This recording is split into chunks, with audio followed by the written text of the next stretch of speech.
Hi friends! 'Rebel star' Prabhas నటించిన 'కల్కి 2898 ఏడీ' మరో మైల్ స్టోన్ రికార్డ్‌నైతే టచ్ చేసిందనమాట. ఈ చిత్రం 1100 కోట్ల గ్రాస్ మార్క్‌ను అందుకున్నట్లుగా అఫీషియల్‌గా మూవీ యూనిట్ వారు ఒక పోస్టర్‌ని కూడా రిలీజ్ చేశారు నిన్న. వరల్డ్ వైడ్‌గా ఈ చిత్రం 1100 కోట్ల గ్రాస్ కలెక్షన్ రాబట్టగా, ఇండియా నెట్ కలెక్షన్ వచ్చేసి 622.2 కోట్లు. గ్రాస్ కలెక్షన్ వచ్చేసి ఇండియా పరంగా 739 కోట్లు.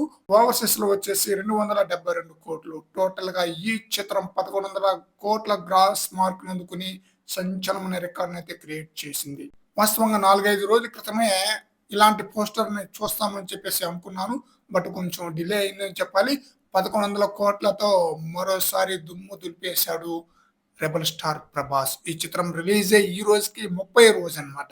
వర్కింగ్ డేస్‌లో 3 కోట్లకు గ్రాస్ కలెక్షన్ ఏ మాత్రం తగ్గకుండా రాబోతుంది. ఇక వీకెండ్‌లో చెప్పాల్సిన అవసరం ఉందా ఫ్రెండ్స్? అవసరమే లేదన్నమాట. 10 కోట్లకు పైగానే గ్రాస్ కలెక్షన్ అయితే రాబోతుందన్నమాట.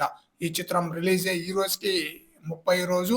ఈ రోజుతో ఈ చిత్రం 1100 కోట్లకు పైగానే గ్రాస్ కలెక్షన్ రాబట్టి సంచలనమైన రికార్డ్‌నైతే క్రియేట్ చేయబోతుంది. 'నాగ్ అశ్విన్' తన యొక్క క్రియేటివిటీ ఆడియన్స్‌కి చాలా బ్రహ్మాండంగా ఆకట్టుకుందనమాట. ముఖ్యంగా అమితాబ్ బచ్చన్ యొక్క నటన కూడా ఆడియన్స్‌కి బాగా ఆకట్టుకుంది. అందువలన ఈ చిత్రం మంచి కలెక్షన్స్ రాబడుతుంది. మంచి బ్లాక్ బస్టర్ హిట్ అనుకుని దుమ్ము దులిపేస్తుంది రికార్డుల పరంగా కూడా.